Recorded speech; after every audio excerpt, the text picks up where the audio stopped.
Buenas tardes a todos, a todas. Muchas gracias por acompañarnos hoy día, ¿no? Último día de las jornadas, de la sexta versión de las jornadas de literatura comparada y última actividad, ¿no? Entonces, estamos muy contentas ya de cerrar este ciclo que fue muy interesante. Tuvimos muchas presentaciones, comentábamos hace un ratito, ¿no?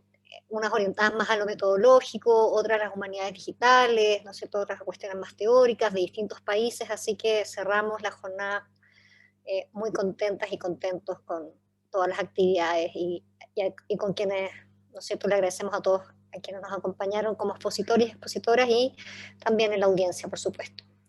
Entonces, bueno, estas jornadas, ¿no?, se organizan en el marco del Magíster de Literatura Comparada, ¿no?, del Departamento de Literatura, ¿no?, y del Centro de Estudios Americanos a través de un proyecto o redes que tenemos ahí que se llama Cultural Intervention in Latin American Magazines, ¿ya? Y también, ¿no es cierto?, han sido parte en esta organización los proyectos Fondesit también, que dirige Antonia, que dirijo yo, así que hay varios proyectos y mucha energía puesta en estas jornadas. Entonces, bueno, agradeciendo su presencia y su participación el día de hoy, le doy la palabra a Cintia, que va a presentar esta última mesa que tenemos el día de hoy. Gracias. Bueno, muchas gracias a todos, todas por acompañarnos hoy en la última fecha y la última sesión de las jornadas. Es un placer presentar hoy esta última mesa que se titula Viajes periodísticos y migraciones textuales en la Nueva España de Buenos Aires y va a exponer Geraldine Rogers. Vamos a contar con la moderación de Antonia Viu y Mariana Moraes Medina y voy a presentar brevemente a Geraldine. Geraldine Rogers es profesora de literatura argentina en la Universidad Nacional de La Plata, investigadora independiente del Consejo Nacional de Investigaciones Científicas de Argentina, CONICET. Dirige proyectos de investigación sobre publicaciones periódicas en la Universidad de La Plata y en la Agencia de Promoción Científica y Tecnológica. Fue becaria del DAAD en el Instituto Iberoamericano de Berlín y dictó cursos de posgrado en la Universidad de Sevilla, la Universidad de Salamanca y la Universidad Federal de Minas Gerais. Dirige la colección de libros de acceso abierto, Biblioteca Orbis Tertius, y es autora del libro Caras y Caretas, Cultura, Política y Espectáculo en los inicios del siglo XX, y coordinó con Verónica Delgado varios libros colectivos sobre revistas. Sus últimos artículos son Jorge Luis Borges in Argentina, publicado en el Oxford Research Encyclopedia of Literature, Publicaciones periódicas del siglo XX, Aspectos emergentes, miradas latinoamericanas, en Catedral Tomada, y Raúl Tuñón, Zona de pasajes, en El Taco en la Brea. Así que bueno, muy bienvenida Geraldine y muchas gracias Antonia y Mariana por la moderación del día. Bueno, muchísimas gracias, buenas tardes y muchas gracias a todas las organizadoras. Estoy muy contenta de estar acá con ustedes en esta jornada sobre impresos, periódicos y trazos efímeros. Tengo muchas afinidades con las organizadoras del encuentro, así que bueno, eso me entusiasma especialmente.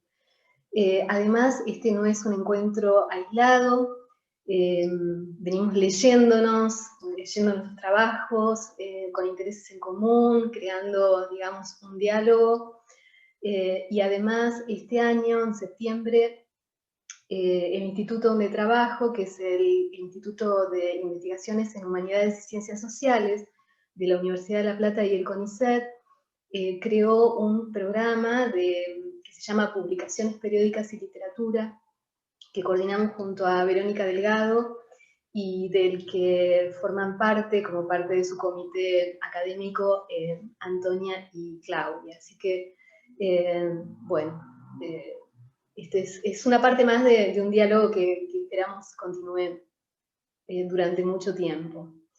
Lo que voy a hacer es compartir un trabajo que, bueno, se llama, como dijiste recién, Cintia, Viaje periodístico y migraciones textuales en la Nueva España, de Buenos Aires. Y me gustaría explicar un poco a qué viene este trabajo, de dónde proviene. Concretamente, en realidad lo escribí a partir de la invitación a formar parte de un libro colectivo que se llama Redes Textuales en América Latina. Y a partir de ahí empecé a pensar específicamente desde ese eje un corpus que venía ya observando. Y además está bastante inspirado, como van a ver, en la lectura del libro de Antonia, Materialidades de lo Impreso, que me permitió hacerme algunas preguntas que no me había hecho hasta ahora sobre esos materiales. También quería comentarles un poco de dónde viene, en términos más generales, cuáles son los temas que vengo trabajando últimamente. Ahora, hace poco terminé un trabajo de varios años sobre una zona específica de la escritura de Raúl González Tuñón, el poeta vanguardista que fue parte de la vanguardia martifierrista en los años 20. Específicamente trabajé sobre la relación entre poesía y crónica, la crónica que él escribió para distintos medios periodísticos en la primera mitad de los años 30. Entonces eso me llevó a la revista La Nueva España, que es el objeto de estudio de lo que presento hoy. Por otra parte, bueno, y además este trabajo de varios años terminó parcialmente en un libro que está en este momento en prensa y que se llama Raúl González Tuñón, Poesía y Reportaje. Por otra parte, hay una cuestión que vengo pensando desde hace un tiempo, una cuestión más general que tiene que ver con el estudio teórico-metodológico, podríamos decir así, de las revistas y incluso las publicaciones periódicas en general, que es la idea de pensarlas como dispositivos de exposición. Es decir, pensar a las revistas y a los diarios como soportes impresos, ya que trabajo básicamente el siglo XX, como soportes impresos destinados a dar a ver y dar a leer materiales en el ámbito público. Materiales literarios, pero no solamente. Y que esto implica, digamos, observar las revistas como objetos impresos, observar su materialidad, el modo en que disponen esos objetos que ponen a la vista del público. Y en cuanto a la literatura, supone, digamos, analizar de qué modo las revistas y los diarios dan visibilidad a la literatura a través del modo en que muestran, por ejemplo, determinadas textualidades, determinadas poéticas, proyectos literarios, imágenes de autor, firmas, proyectos en general, ¿no? Literarios. Así que ese sería un poco el marco del trabajo que voy a presentar hoy, que es un trabajo en realidad bastante acotado en cuanto a que es un estudio de caso, diría yo, ¿no? Bueno, ¿de qué trata este trabajo? Ahí voy a poner en marcha el PowerPoint.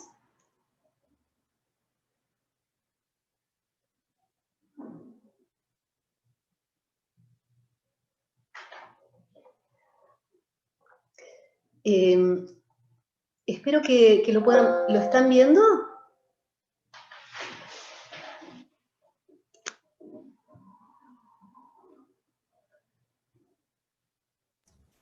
Bien, segundito, por favor.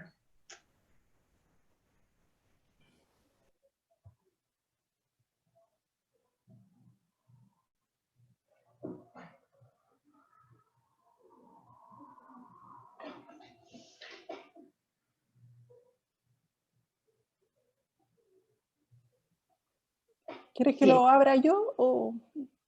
¿Ahí lo ven? Pero no abierto, lo vemos en el menú. Ah, acá me aparece como que lo estoy compartiendo, así que sí, por favor te pido que lo compartas. Que no sé qué está pasando.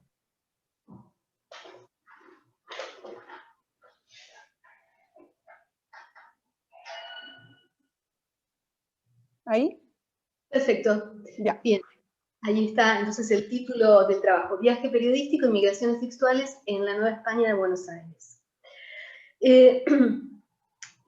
La cuestión es la siguiente. En agosto de 1936 empezó a salir en Buenos Aires esta publicación, La Nueva España, que era el órgano oficial de comité de ayuda al gobierno español del Frente Popular. Fue una publicación que salió hasta mediados de 1939 con una frecuencia variable. Fue semanario, fue bisemanal y también en cierto momento llegó incluso a querer transformarse en un diario.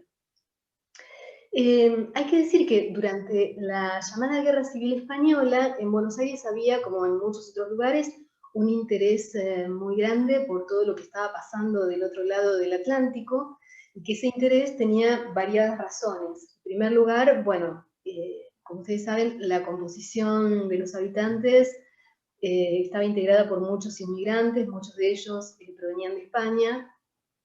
Entonces había lazos familiares, culturales, históricos intensos con España, pero además las afinidades políticas que había despertado el proceso iniciado con la proclamación de la República a comienzos de los años 30, al menos entre los sectores más politizados.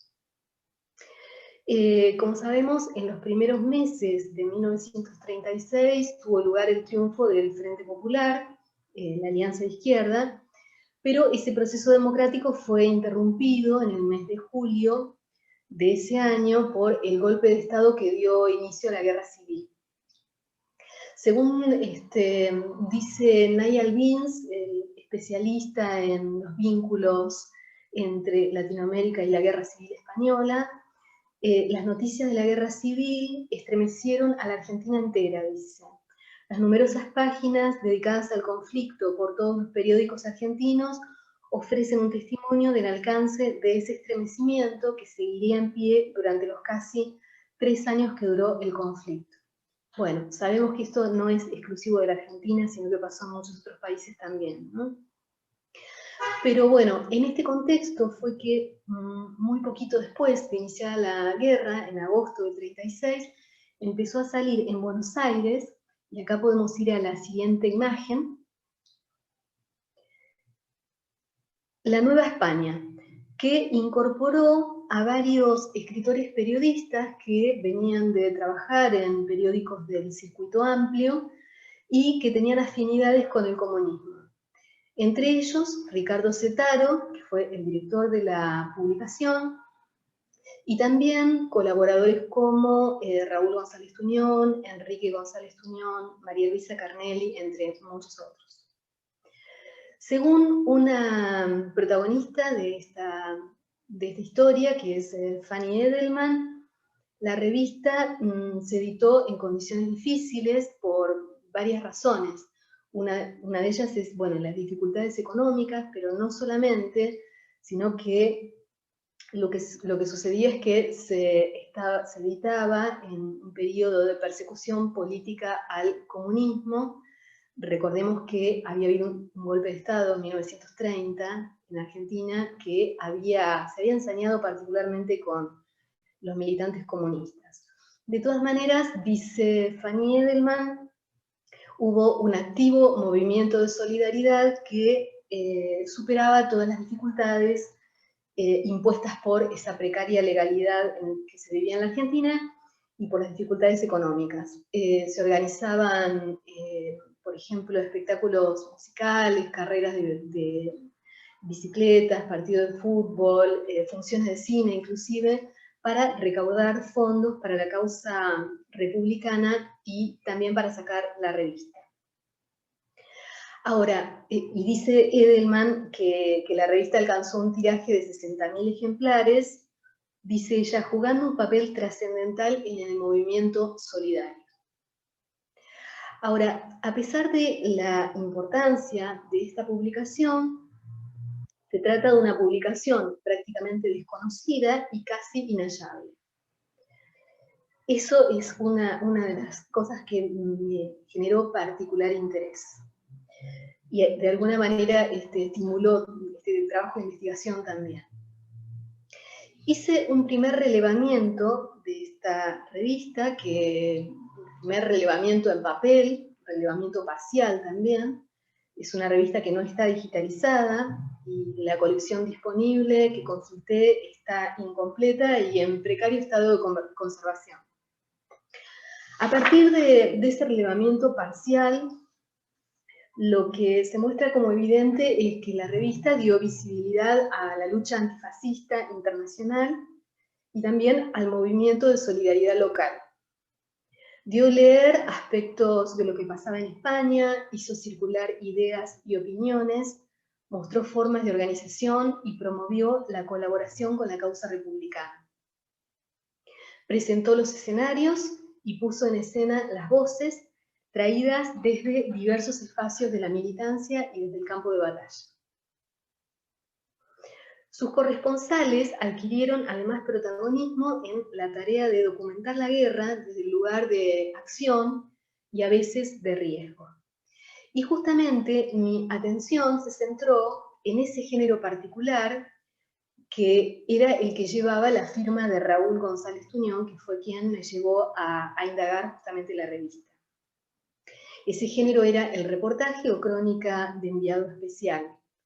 Un género que en la década del 30 tuvo un auge muy importante en el periodismo internacional, además asociado con el auge de los semanarios impresos con fotografías, quise decir con los semanarios ilustrados, que eran un complemento fundamental también de este género, ¿no? Además, se trató de un género híbrido que combinaba fragmentos de relatos de viaje, biografía, información de actualidad, anécdotas y también ficción. Su atracción creo que derivaba en parte de dos dimensiones que se conjugan en este género, y que a la vez estas dos dimensiones fueron las que hicieron del reportaje un vector de transmisión intercontinental de textos e imágenes, en este caso. ¿Cuáles son estas dos dimensiones? En primer lugar, el traslado de los periodistas al lugar de los hechos para recoger experiencias e informaciones, el viaje periodístico. Y en segundo lugar, el modo en que esas experiencias e informaciones eran presentadas y expuestas en las páginas periodísticas, porque el reportaje daba forma discursiva a la experiencia, con diversos recursos, ¿no?, que combinaban lo documental, lo ficcional, etc. Y con el objetivo de hacer ver escenas lejanas y hacer oír la voz de los protagonistas.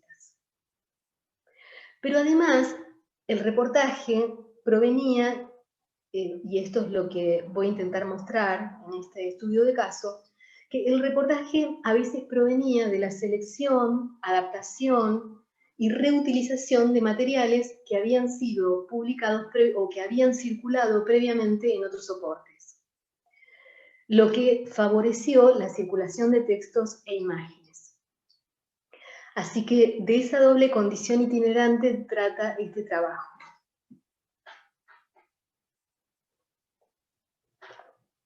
En 1937 la revista publicó colaboraciones de periodistas que se encontraban en el lugar de los hechos, en contacto directo con la acción en España. Y la revista realzó no solamente el valor de los materiales que publicaron o que produjeron los periodistas, sino que también realzó el valor de las secciones que tenían esas firmas y otorgó un lugar destacado a la imagen de los corresponsales, que eran los agentes imprescindibles para el acceso de los lectores a los acontecimientos y experiencias distantes. Pero además, como un poco adelantaba, junto a los inéditos de los enviados especiales, la revista de Buenos Aires reeditó fragmentos de lo que antes habían sido cartas, discursos públicos o notas en periódicos de Madrid, poniéndolos en un nuevo montaje que aparentemente favorecía su recepción en otro contexto.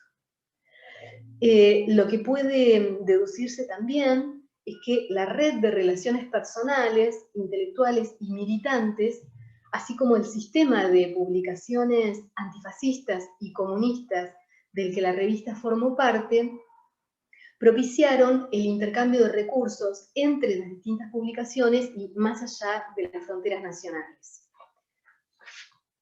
Esa sería un poco la idea general del trabajo, y lo que voy a hacer ahora entonces es mostrarles un poco el material. Acá podemos ir a la próxima imagen. A mediados de 1937, Raúl González Tuñón parte de Buenos Aires en el vapor Florida, junto a un colega también comunista, Cayetano Córdoba Iturburu. Ambos iban en misión periodística y también como delegados del segundo Congreso de Escritores para la Defensa de la Cultura, que iba a tener lugar en Valencia, Madrid y París. Era el tercer viaje de Tuñón a España. Viaje, digamos, va a permanecer ahí hasta fines de agosto, experimentando, según sus palabras, una de las etapas más intensas e interesantes de mi vida y una de las más importantes y decisivas de la historia del mundo. Después de esa experiencia de varios meses, Tuñón vuelve a América junto con Pablo Neruda y recala en Valparaíso. Y esa llegada, ese regreso a América va a hacer que Tuñón viva durante 5 años en Chile y haga, entre otras cosas, o participe, entre otras cosas, del diario El Siglo, junto con Volodya Teitelbaum. Así que ese capítulo, que lo pongo acá como una nota al pie para tener presente el pasaje o la vuelta de este viaje, que es una vuelta a Chile, habrá que estudiarlo en otro momento. Entonces, bueno, a lo largo de estos 6 meses, Tuñón visita lugares con la misión de relevar y dar a conocer acontecimientos tergiversados por la prensa hegemónica de Argentina. En cartas a su pareja, que es Amparo Mom, que estaba todavía en Buenos Aires, le dice, y acá podemos ir a la próxima imagen. En Valencia escribiré muchas crónicas para la Nueva España y 2 o 3 reportajes para el diario. Tanto Córdoba Iturburu como yo tendremos reunido un material más que suficiente para organizar la más intensa propaganda allá contra las mentiras fascistas. A lo largo de esos meses, Tuñón comparte experiencias con otros corresponsales, entre ellos la argentina María Luisa Carnelli, que residía en España y escribía para varios medios periodísticos del ámbito comunista. Y acá podemos seguir a la próxima imagen. El 21 de marzo, la Nueva España inicia la publicación en Buenos Aires de la sección especial La Ruta del Coraje, que salió a lo largo de 3 meses, junto con otros textos firmados también por Tuñón, antes y después fuera de esa serie.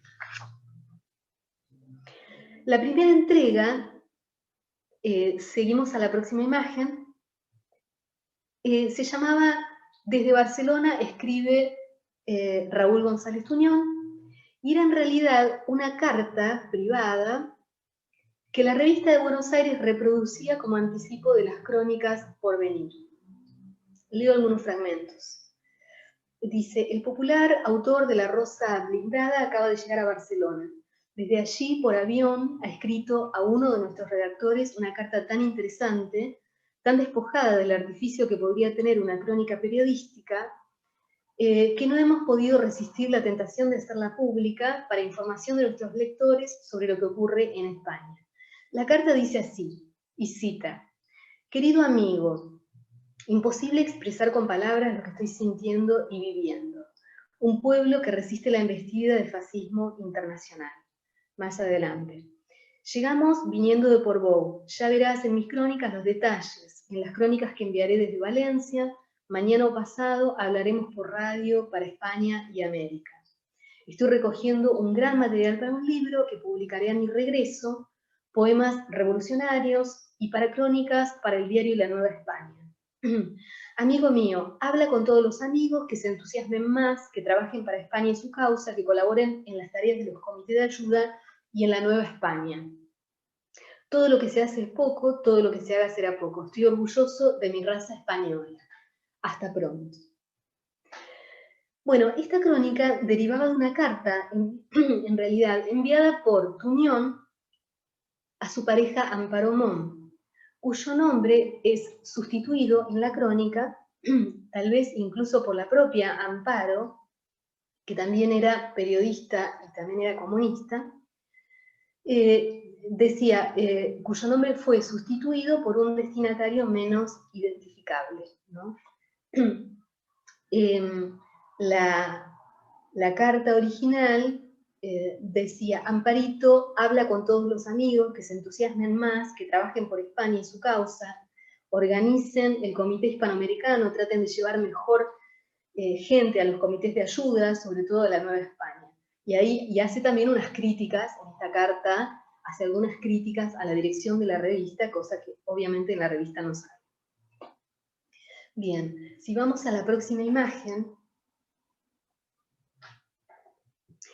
vemos la octava entrega titulada En Madrid, fechada el 6 de abril, que también da a leer algo escrito sin miras a la publicidad, decía. Raúl González Tuñón está en Madrid. Desde allí, sin tiempo para redactar una crónica en el afibrado vivir de la inquietud de la guerra, no deja, sin embargo, de comunicarse con nosotros y nos envía, a título de amistad e información, unas apresuradas líneas que no podemos menos que publicar. Insistimos con esta carta en la autenticidad de un pensamiento vertido sin miras a la publicidad, a través del cual podrán los lectores de la Nueva España tener una certera impresión de cómo vibra la capital auténtica de la República Española. Y abajo decía, camarada, creo que acá podemos seguir también a la próxima imagen. Ahí está, un poquito más grande. Camarada, te escribo desde esta casa de la Alianza de Intelectuales Antifascistas, en donde vivimos con Manuel Altolaguirre y Córdoba Iturburu. Manolito ha venido a pasar estos días con nosotros. Arturo está de viaje, pero lo vemos mañana o pasado. No sé cómo decirte lo que estoy viviendo. Esta crónica incluía fragmentos de correspondencia, fechada también en Madrid el 6 de abril, enviada por el autor también a su pareja, cuyo nombre una vez más aparecía sustituido en la versión periodística, en este caso por el apelativo camarada. La carta decía, con muy pocas diferencias, mi Amparito querida, te escribo desde esta casa de la Alianza, en donde vivimos con Manolito Altolaguirre, Policho y yo.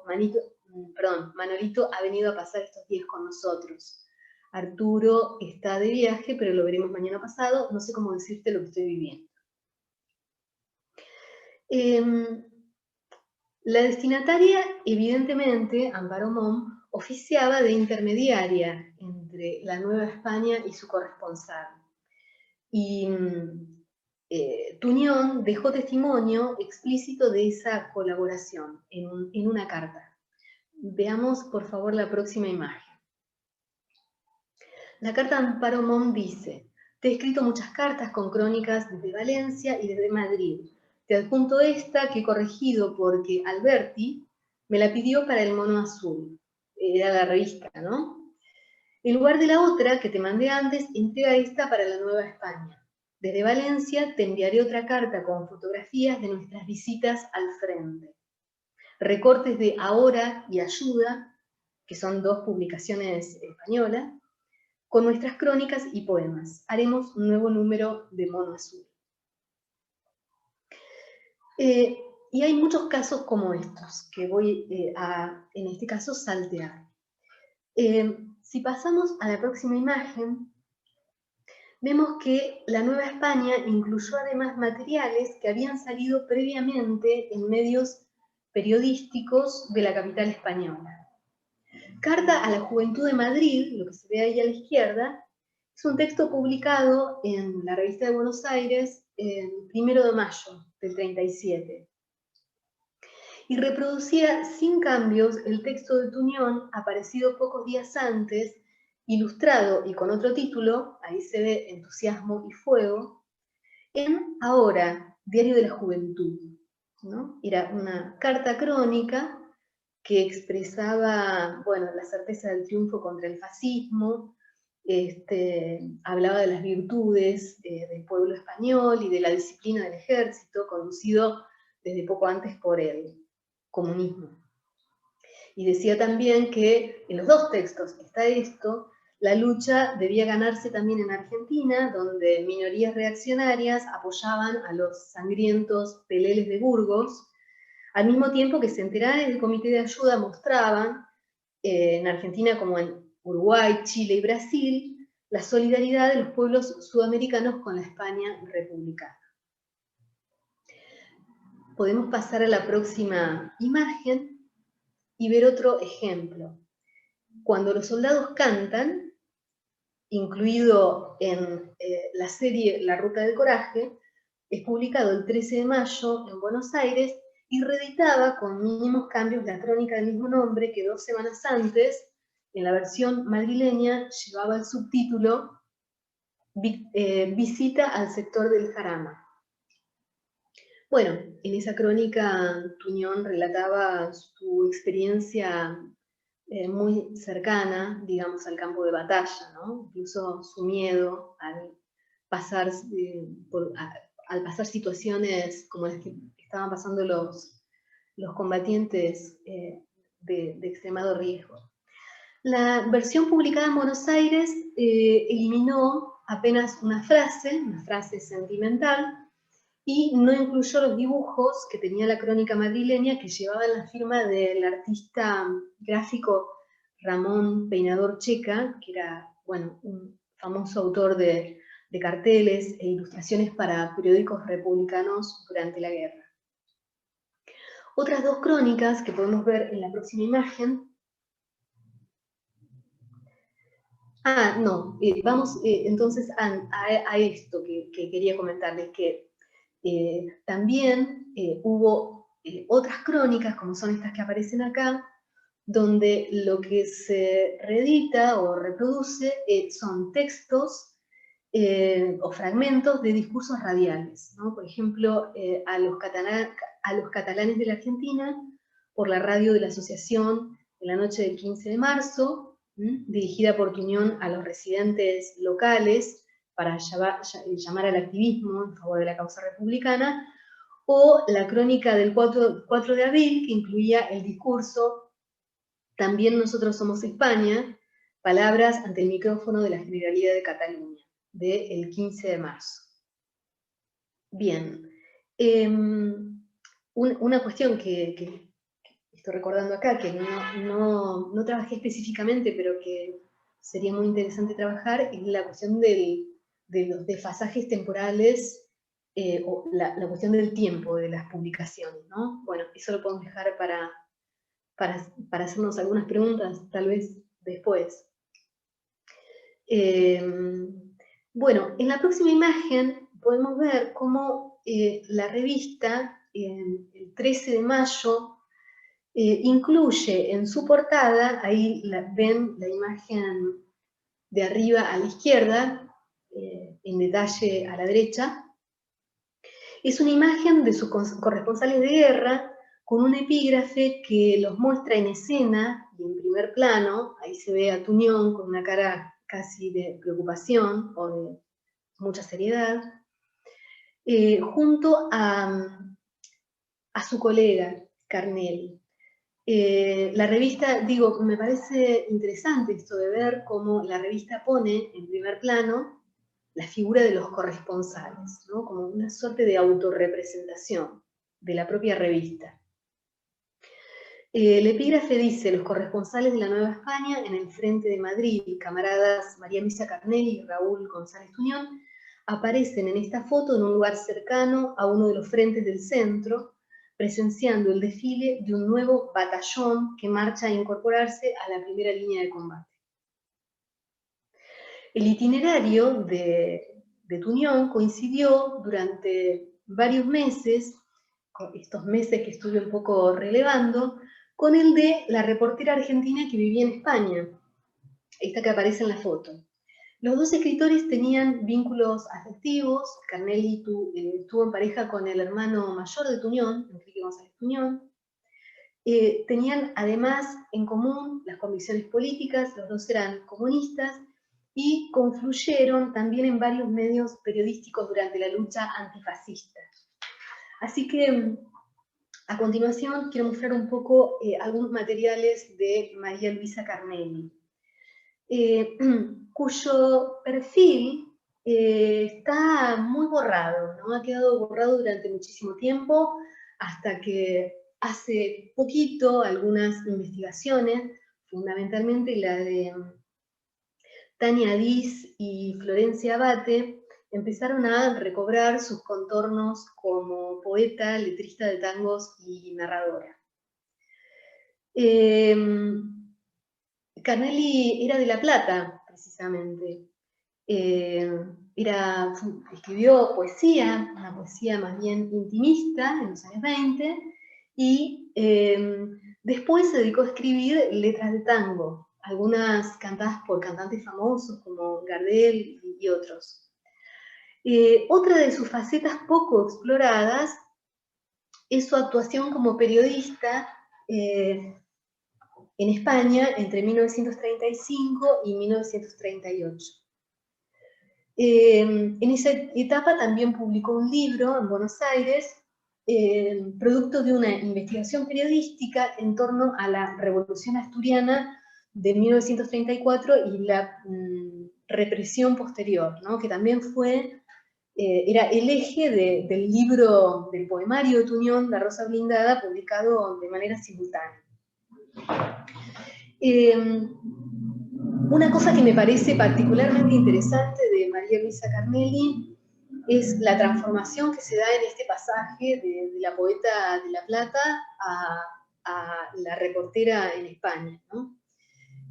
Porque en el periodismo militante, esta es un poco mi hipótesis de trabajo, Carnelli encontró un espacio donde poner a la luz sus textos, su imagen y su nombre, presentándose como una mujer segura de sí misma y de sus convicciones políticas. Precisamente los diarios y las revistas le permitieron adquirir visibilidad como reportera y como mujer capaz de tomar riesgos vinculados con una causa colectiva.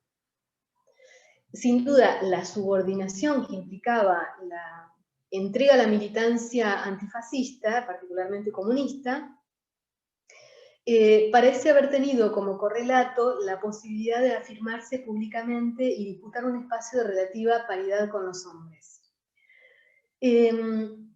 Además, bueno, todo el contexto de la lucha antifascista, y esto ha sido estudiado, fue particularmente favorable a la emergencia de las mujeres en la escena pública en roles, digamos, destacados durante la lucha. Bueno, a mediados de abril del 37, La Nueva España publica esta nota que ustedes ven ahí, ¿no? Titulada Episodios de la Guerra Española, en una sección llamada Fin de Guerra, con este retrato que se ve acá, y un epígrafe donde se anunciaban más colaboraciones de la periodista en esta columna, en la que escribían además otros colaboradores, no es una columna exclusiva de ella. Dice, iniciamos hoy la publicación de una serie de artículos que sobre diversos aspectos de la lucha contra el fascismo nos envía nuestra colaboradora María Luisa Carnelli, actualmente residente en España. La autora de Mineros de Asturias, que es el libro, ha seguido las alternativas de la lucha desde su puesto de peligro, desde el instante mismo de la iniciación de las hostilidades. Bueno, como se ve, el libro publicado el año anterior garantizaba la experticia de la cronista, que se desempeñaba en varios medios españoles, donde su imagen y su firma tenían considerable relevancia. Hasta septiembre de 1938, que es la fecha en que vuelve a Buenos Aires, Carnelli actuó como reportera de guerra en publicaciones comunistas como Ahora, El Sol de Madrid, además de La España de Buenos Aires. Ahí justamente ejerció una especialidad del periodismo, el reportaje, que Marie Terentí describe como un asunto de hombre, ¿no? O sea, si el periodismo era un ámbito cerrado en general para las mujeres, poco propicio, menos lo era el reportaje, ¿no? Que implicaba justamente salir de los ámbitos interiores o convencionalmente asignados a las mujeres para aparecer en situaciones incómodas o arriesgadas, poniendo el cuerpo en la misión de recoger testimonios en el campo de batalla y transmitir la experiencia y también la voz de los combatientes. Bueno, como decía, en las crónicas Carnelli se muestra como una mujer de coraje, asumiendo además las virtudes positivas transmitidas por la cultura antifascista en los impresos que circularon durante la Guerra Civil, ¿no? Y en ese sentido el valor de quienes resistían en las trincheras se extendía a los periodistas que estaban cercanos a las líneas de combate. Las crónicas, algunas crónicas de Carnelli en esta etapa son crónicas que podríamos llamar, también tomando conceptos de Marie Terentí, crónicas de inmersión y de identificación, porque se incluye a sí misma en las experiencias que releva, algo que es propio del género reportaje, pero que está particularmente intensificado por digamos, por la afinidad ideológica que la lleva justamente a incluirse a sí misma como parte integrante del colectivo antifascista, usando muchas veces las enunciaciones en plural, ¿no? En la próxima imagen podemos ver esta nota, Los antitanquistas, publicada también en la sección Film de Guerra de la Nueva España, que justamente es una de las que está redactada desde el nosotros de un colectivo que está repeliendo la maquinaria de guerra de Mussolini y de Hitler en España. La crónica es un homenaje a los milicianos más arriesgados que exponían la vida a pocos metros de los tanques, y provenía de un recorte con variaciones en la puesta en página, ahí se ve en la fotografía de la derecha, de la nota antitanquistas publicada 2 meses antes en el periódico Ahora. En el Diario de Madrid, como se ve la nota, había salido ilustrada con fotografías de gran tamaño que mostraban en primer plano a los jóvenes en acción, cuyo extremado heroísmo consistía en acercarse a los tanques enemigos y arrojarles municiones, ¿no? Y ese heroísmo aparecía destacado en un subtítulo que no fue incluido en la versión porteña, la versión de Buenos Aires. El subtítulo, ahí se ve un poquito en la imagen, decía un cuerpo de selección donde están los combatientes más decididos y más audaces. Días antes de la reedición en la Nueva España, el periódico Ahora publicó otra crónica de la reportera, podemos ir a la próxima imagen,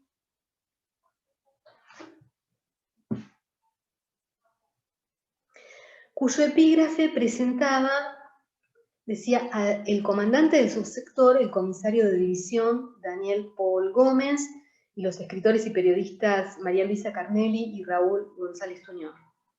La nota daba cuenta de la visita de ambos reporteros a la primera línea de combate. Decía, acompañados siempre por el comandante Rodríguez y por el poeta y escritor argentino Raúl González Tuñón, salimos en fila india de la línea quebrada de las trincheras.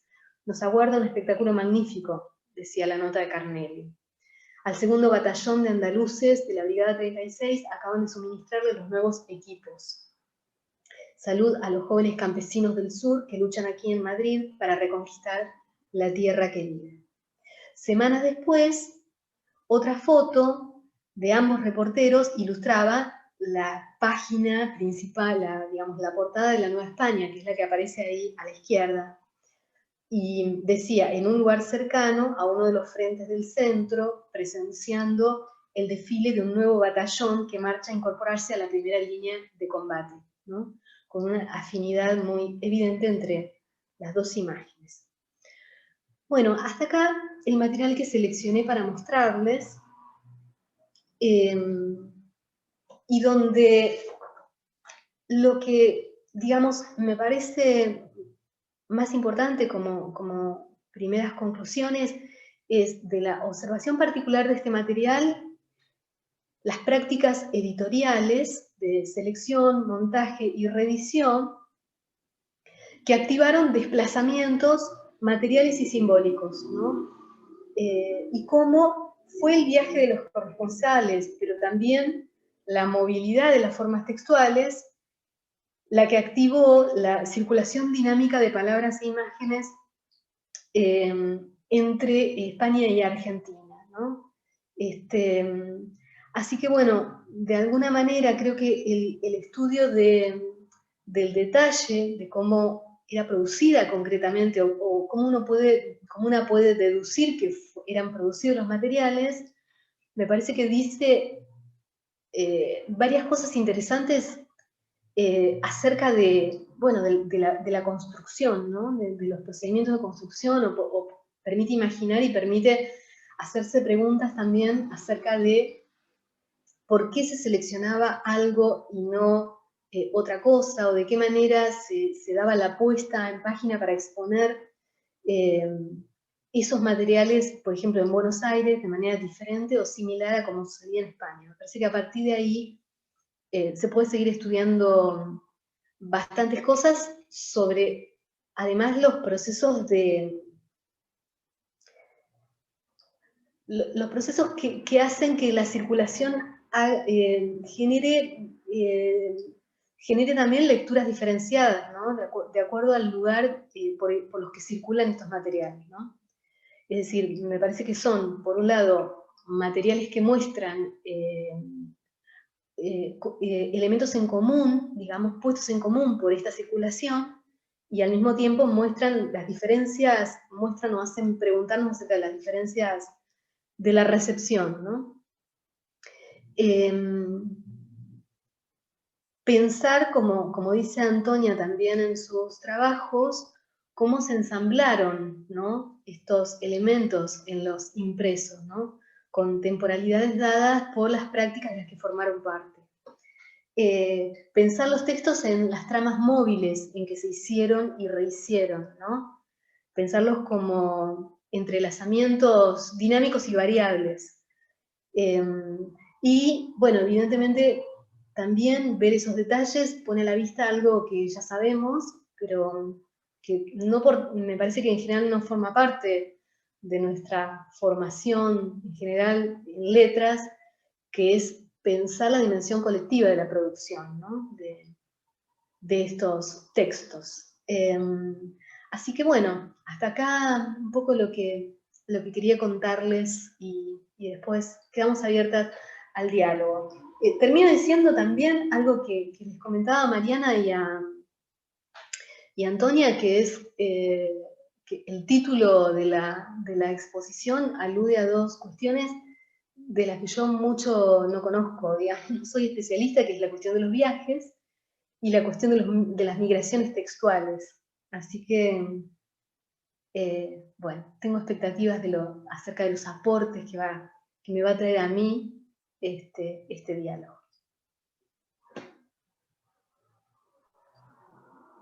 Muchísimas gracias, Geraldine. Excelente la presentación, muy motivadora. Efectivamente, a mí y a Mariana, por lo pronto, ¿cierto?, nos tiene también muy entusiasmadas este encuentro, porque hay mucho cruce de temas, aunque tú has sido muy generosa.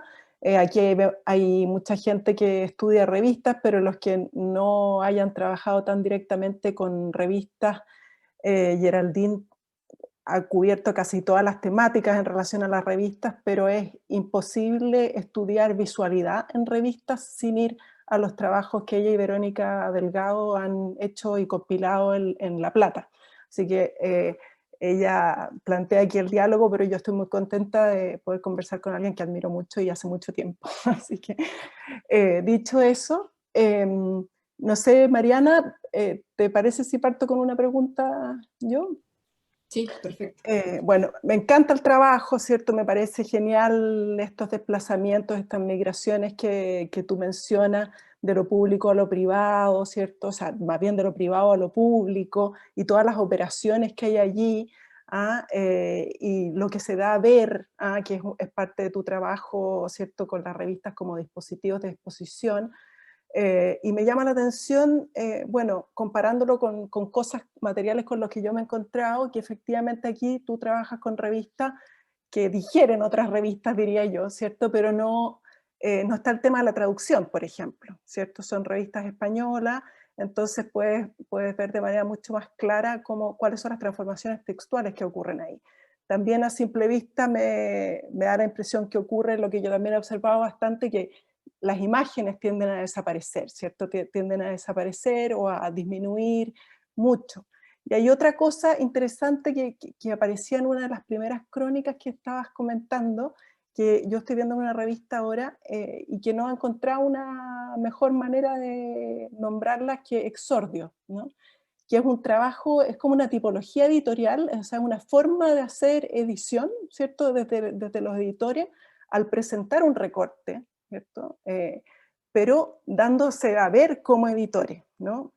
No sé si recuerdan los demás cuál es el pasaje al que me estoy refiriendo, pero cuando en todas estas metamorfosis que opera la carta de la pareja, de Tuñón, ¿cierto? Y que cuando va a dar a la revista, los editores ponen una nota introductoria, ¿cierto? Que es un poco condiciona la manera en que los lectores tienen que entender, ¿cierto? El recorrido que ha experimentado esa información, pero al mismo tiempo el papel que ellos como editores juegan allí, ¿cierto? Y todo el juego que hay ahí entre la intimidad del editor, ¿cierto? La figura del editor como alguien íntimo, porque igual accede como amigo a cierta información, ¿cierto? Y alguien público, que también se está mostrando y se está mostrando de una determinada manera al exhibir esta intimidad con el corajudo que anda ya en el frente de batalla, ¿cierto? Pero también con las revistas en las que él ha publicado, con las personalidades con las que ha estado, ¿cierto? Entonces, todas esas operaciones en particular, ahí me interesaba si pudieras profundizar.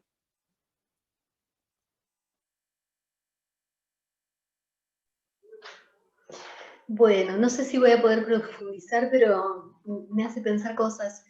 Con respecto a la disminución de las imágenes, creo que sí, es interesante lo que decís, y sospecho que hay ahí problemas técnicos y financieros que hacen que, o sea, no digo que sea la única razón, pero creo que una razón a tener presente es que la impresión de imágenes genera un costo mayor, ¿no?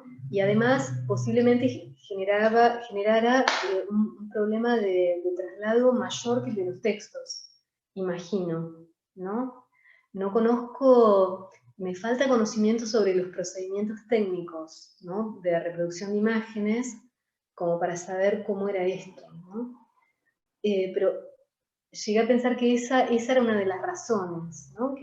Por las cuales se tomaba, por ejemplo, en el caso de una de las que vimos, la de los antitanquistas, donde claramente en la edición española hay una presencia de la imagen muy, muy grande, diría primordial, y el texto está como en segundo lugar, y en la versión argentina pasa al revés porque desaparecen las fotos, ¿no? Que es lo más impactante. Creo que una puede pensar, en primer lugar, en la cuestión de las dificultades técnicas y de las razones financieras que puedan haber hecho que eso no se reproduzca. En segundo lugar, en el caso de esa crónica en particular, también pensé que seguramente para la publicación española era importante dar visibilidad a los protagonistas que estaban tomando riesgos, porque eran ellos mismos los que leían la publicación. Mientras que en Buenos Aires los lectores eran otros, ¿no?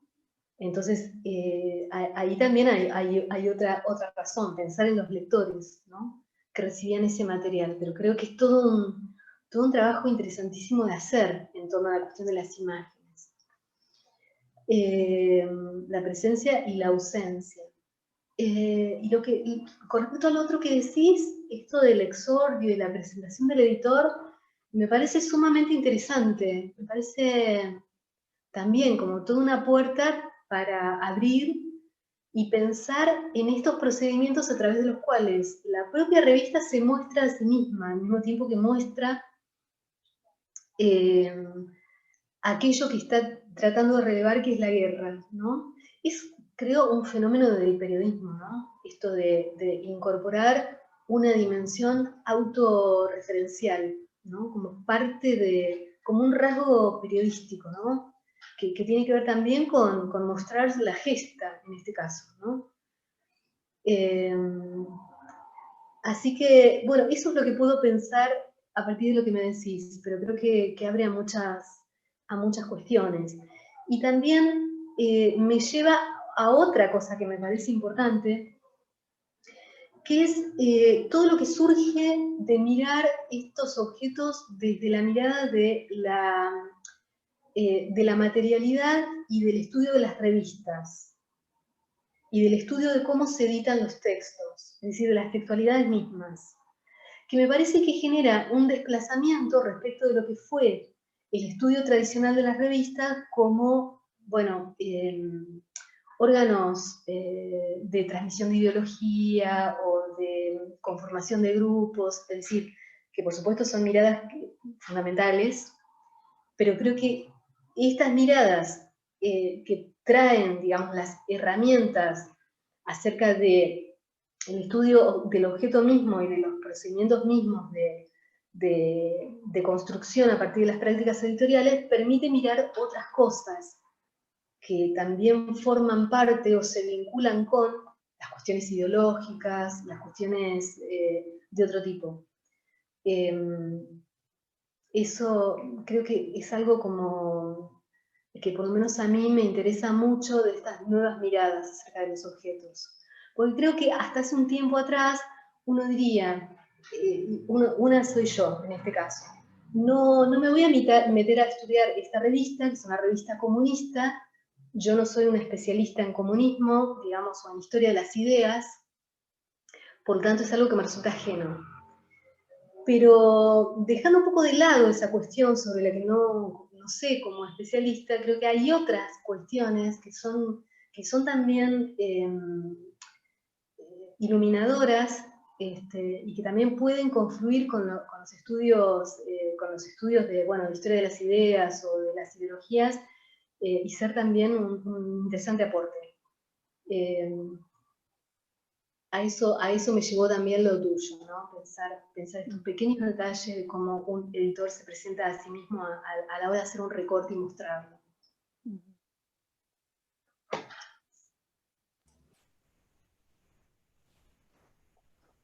¿Quieres decir algo, Antonia? No, dale tú, Mariana, nos vamos alternando si da tiempo. Perfecto.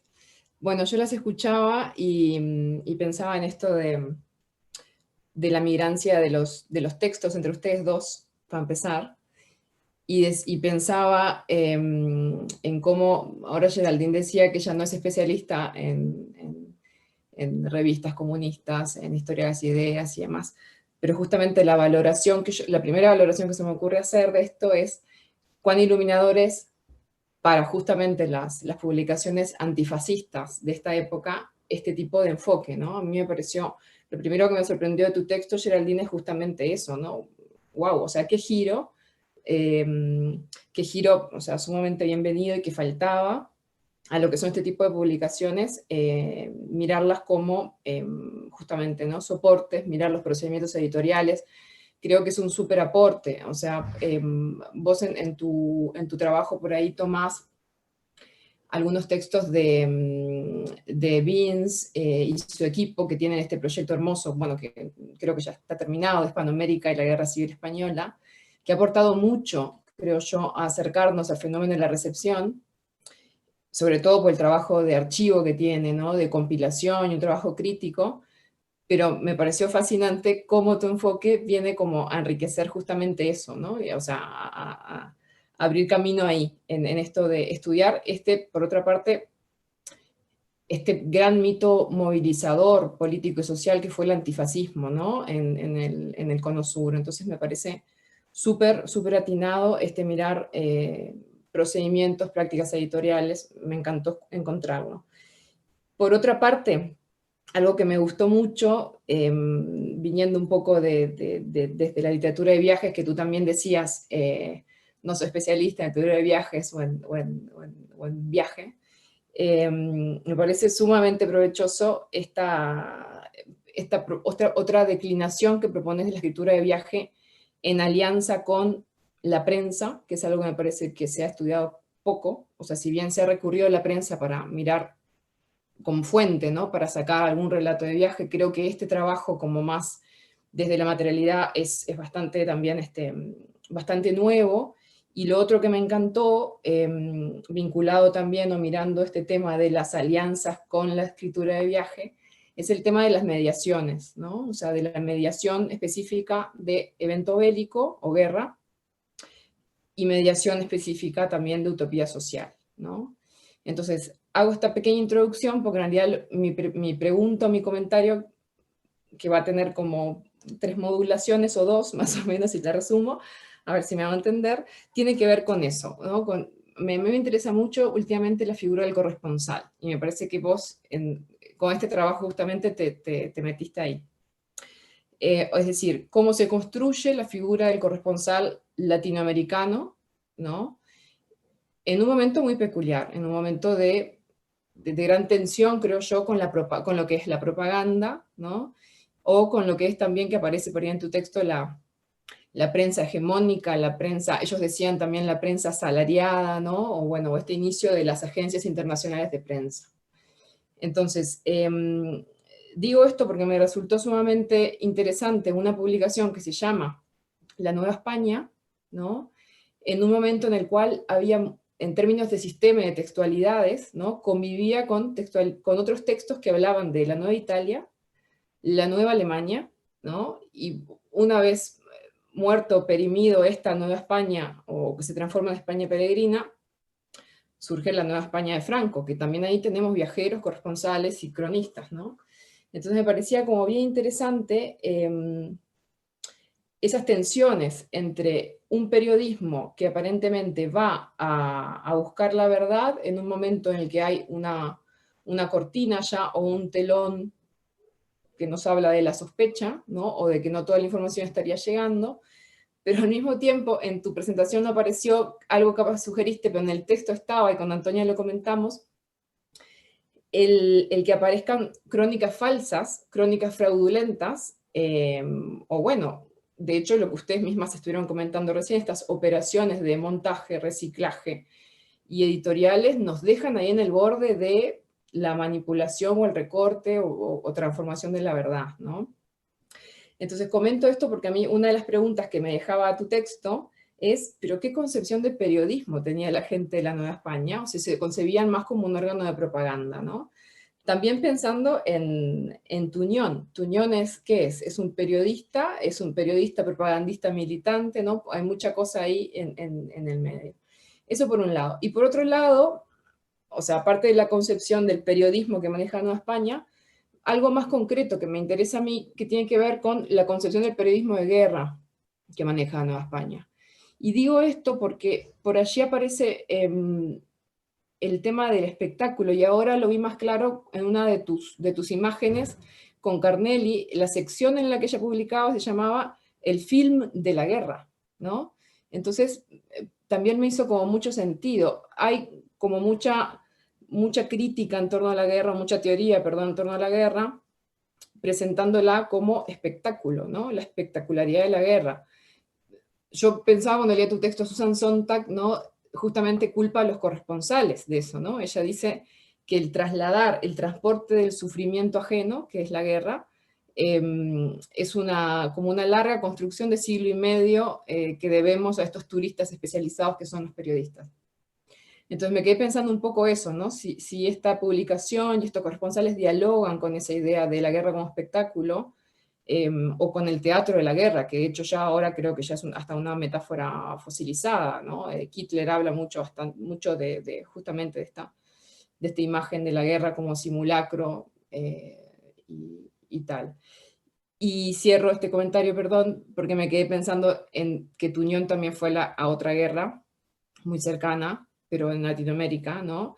Ese González Tuñón que va a la guerra del Chaco. Entonces te quería preguntar si ves un poco algunas líneas en Tuñón que se mantengan, o cuál es su construcción como corresponsal de guerra, teniendo también en haber, o en su mochila, ¿no? esta guerra previa. Eso, perdón si me extendí de más.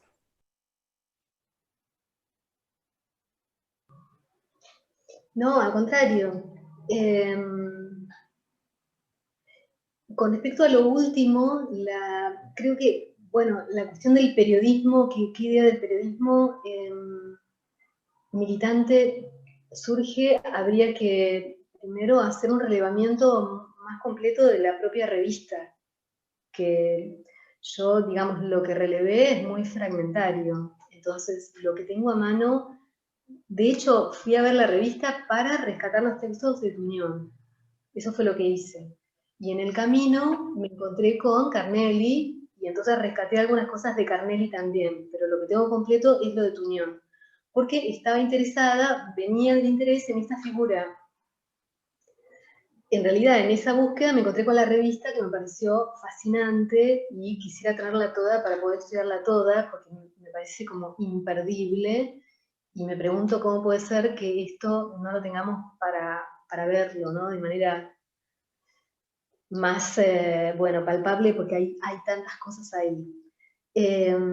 Así que no te puedo responder mucho eso. Creo que, más allá de que creo que no hay una idea ingenua, parecería no haber una idea ingenua del periodismo, hay una conciencia de que el periodismo supone también esto, una puesta en discurso y una selección a través de determinados procedimientos de construcción de eso que se quiere mostrar, lo cual imagino que no era incompatible con la verdad, ¿no? La idea de que la ficción no es incompatible con la verdad. Pero eso sería como otro tema en el que tampoco me metería demasiado por ahora, pero es lo que tiendo a pensar, ¿no? La utilización de la ficción no es incompatible con la verdad. Pero sí, el tipo de periodismo que se busca es incompatible con la mentira, con lo que se considera mentira, que viene de sectores específicos que son los sectores de derecha, ¿no? Y en ese sentido, bueno, el periodismo es un espacio de disputa y de combate por la verdad, ¿no? La cuestión esta del montaje, de los falsos cronistas, me parece algo fundamental. Creo que siempre está presente en la historia del periodismo eso, ¿no? Y que sería muy interesante hacer una historia de la relación entre verdad y ficción en el periodismo. Pero bueno, nos lleva eso a un tema como demasiado amplio, pero que está presente claramente como vos lo marcaste. Con respecto a lo que decís de la participación de Tuñón en la Guerra del Chaco, es bastante diferente, aunque en algún sentido, bueno, evidentemente aporta una experiencia muy importante, ¿no? Para Tuñón.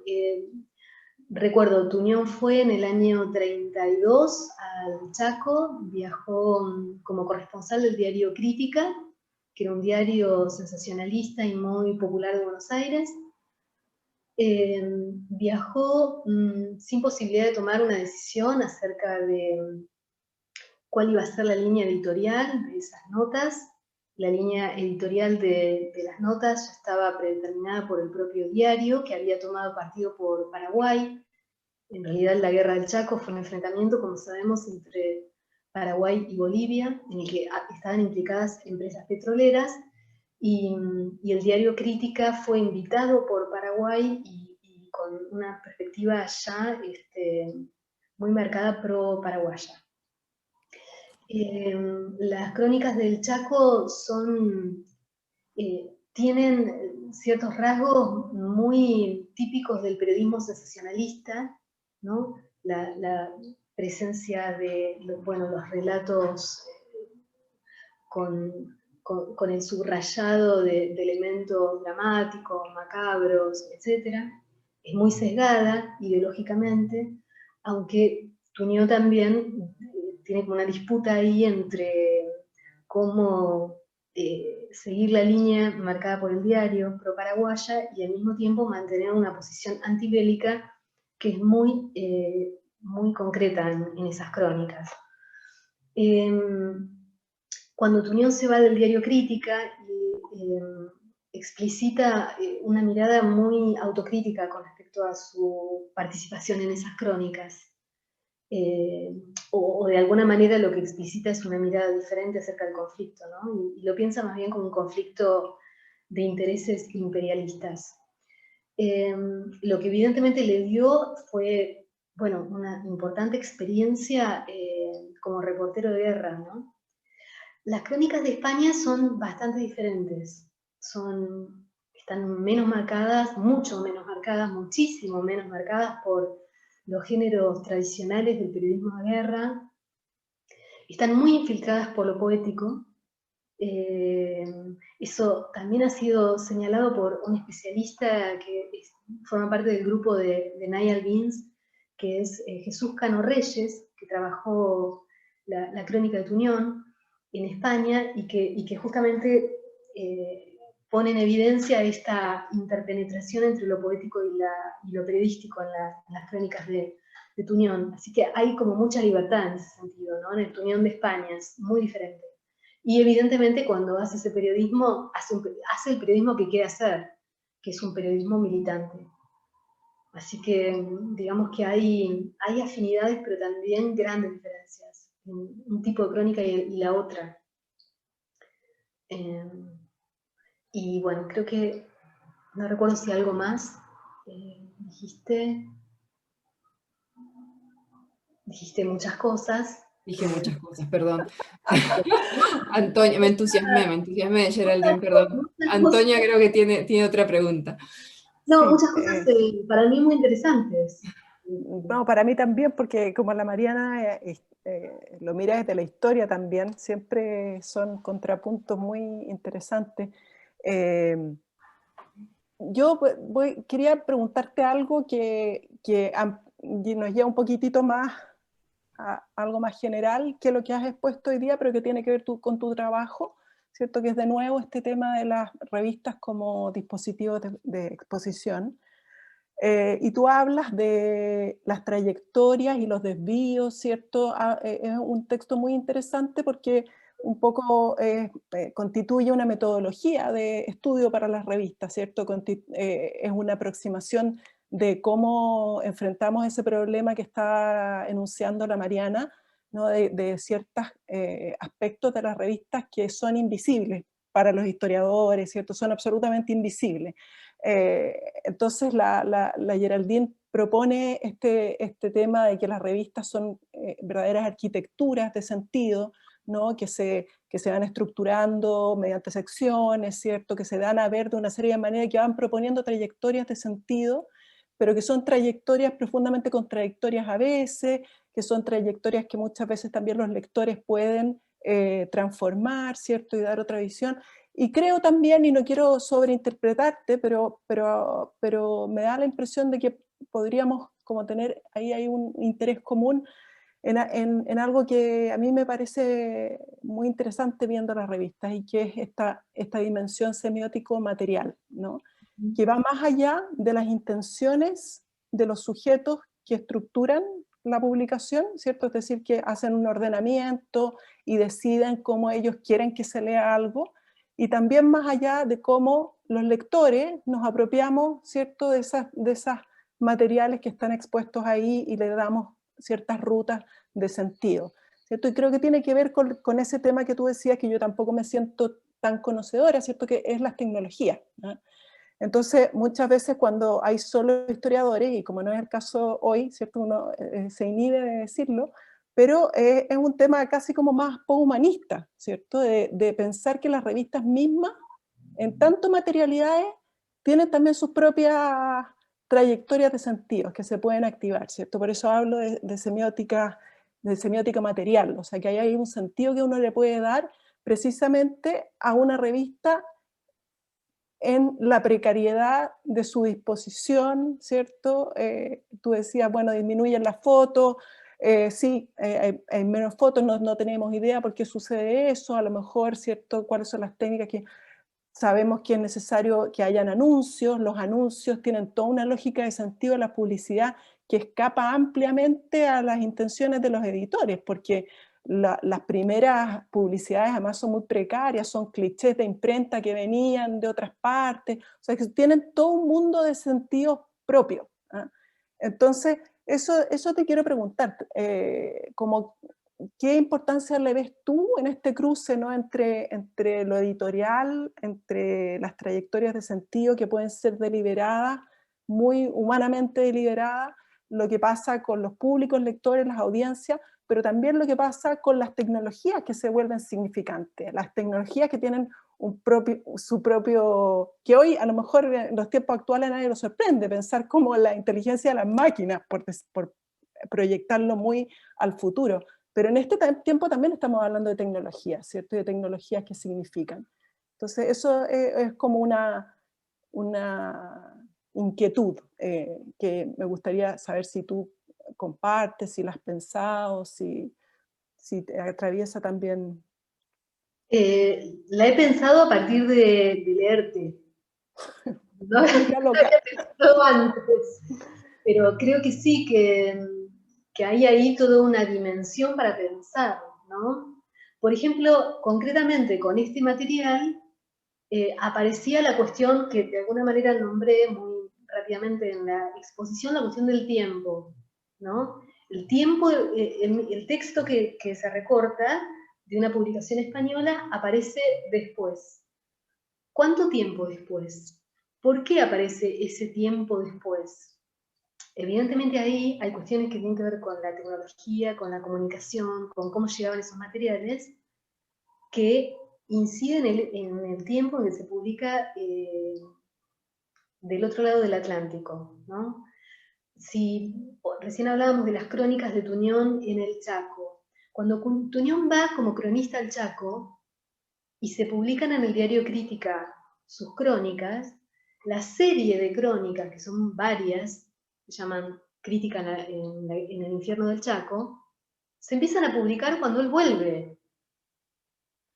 Eso es un fenómeno muy impresionante y fundamental que me parece que tenemos que pensar, ¿no? Y que tiene que ver con la tecnología. ¿Por qué un cronista que va como enviado especial se publican sus crónicas cuando vuelve?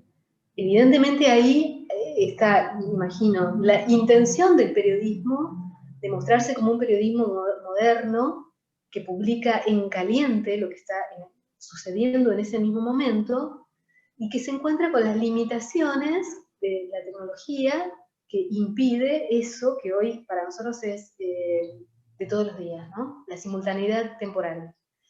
¿Qué generan esos desfasajes? ¿Qué diferencia de sentido generan esos desfasajes?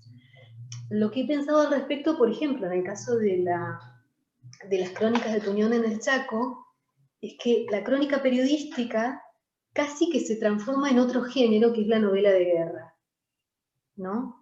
Es decir, uno de los efectos que veo es la transformación de genérica, ¿no? Entonces, me parece muy importante lo que señalás. Es como todo un campo para pensar que de alguna manera nos resulta desconocido porque también es necesario conocer cuestiones de tecnología que en principio no conocemos mucho, ¿no? Por ejemplo, no sé, antes de leer muy en detalle me preguntaba cómo llegaban estas cartas. Si llegaban en avión, llegaban en barco, ¿no? Porque ahí en una de las cartas o en alguno de los textos dice que las cartas llegan en avión, ¿no? Pero esto genera un desfasaje temporal que entonces ya marca una diferencia. Y esa diferencia en este caso tiene que ver con lo latinoamericano. Es decir, hay una recepción atrasada, pongámosle, ¿no? En términos concretos de tiempo de reloj. ¿Qué genera eso? ¿No? ¿Qué efectos tiene eso? ¿Cuál es la importancia? Me parece que me parece que vamos ahí como a un eje que también es trascendente cuando uno trabaja con publicaciones periódicas, que es el tiempo. Una dimensión particular que hay que pensar muy en profundidad. Bueno, ese es el ejemplo que se me ocurrió, ¿no? De cómo he pensado la incidencia de la tecnología. Y bueno, y así como esa hay que pensar muchas. Sin duda, cuando estudiábamos solo literatura no teníamos esos problemas. Muchas gracias. Mariana, no sé si tienes otra pregunta. Yo tengo una pregunta, pero la voy a poner mínima porque abrimos tal vez a una pregunta, no sé, del público si quiere. Entonces mi pregunta mínima es, Geraldine, que me fascinó esta figura de María Luisa Carnelli, como tú decías, porque suena poco, pero también porque, citando un poco ese título de esta periodista rusa Svetlana Alexievich, la guerra no tiene rostro de mujer. Entonces, preguntarte si ves en las crónicas que tú señalas, ese conjunto de crónicas de ella, si ves de alguna forma si hay una épica femenina de la guerra, o sea, si habría una épica femenina de la guerra, cómo la construye ella, o si es la misma, porque un poquito lo que vi por ahí, no sé si es la misma que el patrón del coraje, que es la que aparentemente está en la línea de Tuñón y hegemónica, ¿no?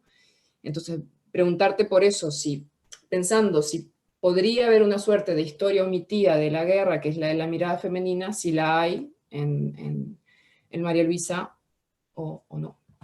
Eso.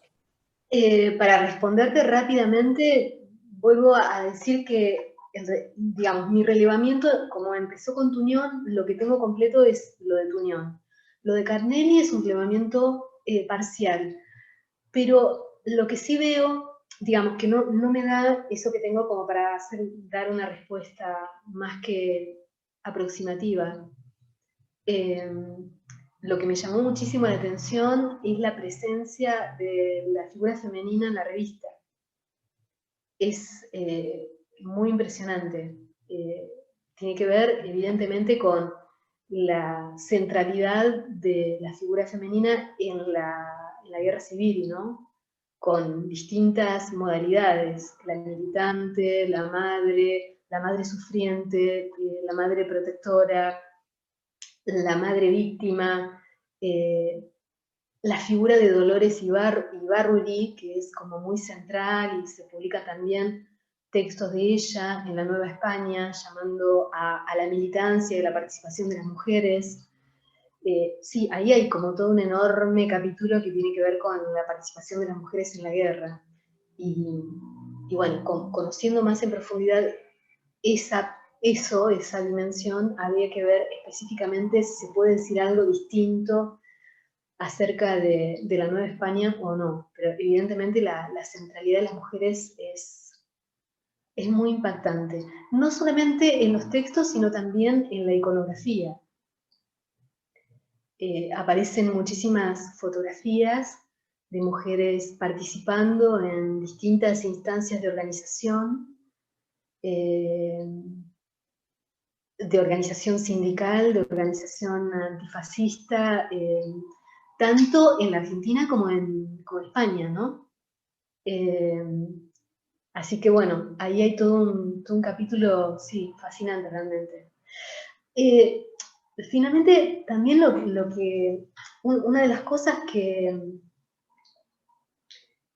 me interesó muchísimo y que fue como un motor de la investigación es encontrar dos cosas que habían sido borradas, de alguna manera que estaban borradas de los archivos.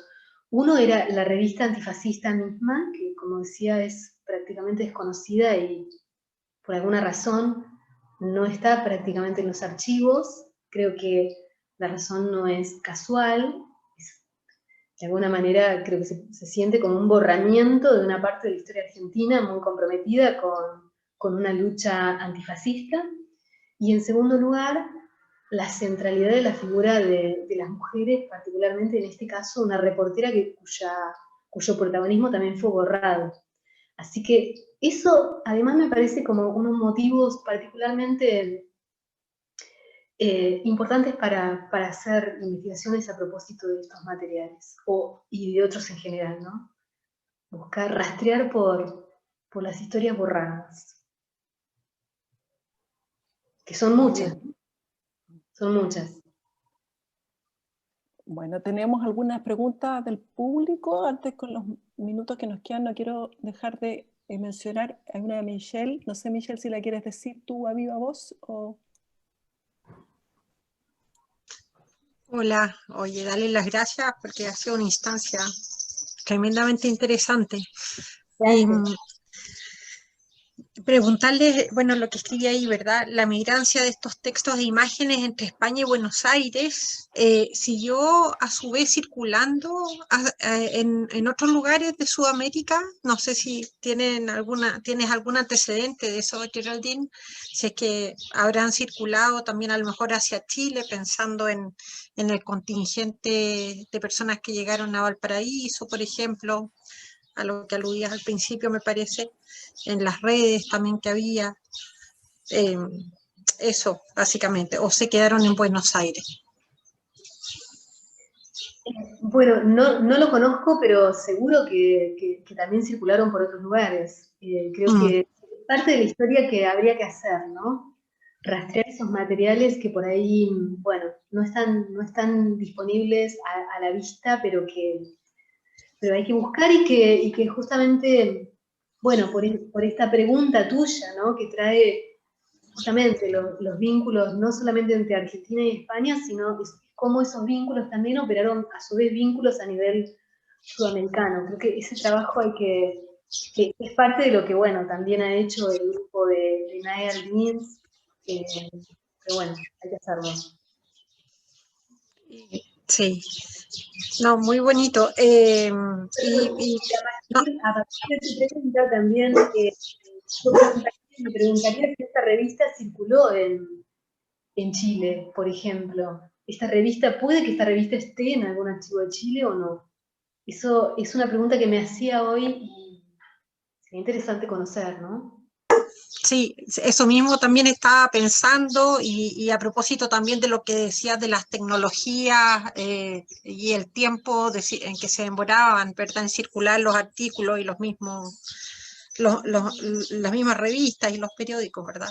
Pensando en que todavía corría el ferrocarril trasandino, entonces no sería raro que hubiesen llegado algunos de esos ejemplares acá, ¿cierto? Sí. Y lo otro brevemente, estaba pensando en el caso de Edward Spello, ¿verdad?, chileno, que también fue corresponsal en la Guerra Civil, pero desconozco, digamos, sus redes en ese sentido con otros corresponsales latinoamericanos. No sé si es que habrá habido en algún momento algún vínculo entre ellos como intelectuales latinoamericanos cubriendo la Guerra Civil. No lo sé, la verdad que no lo sé. No he visto nada hasta ahora, pero bueno, habría que estar atentas también, sí. Creo que hay que ir haciendo como los mapas de esas relaciones a partir de estos materiales. Qué bonito, ya. Yo estaré atenta si encuentro algo para decirte. Bueno, buenísimo, gracias.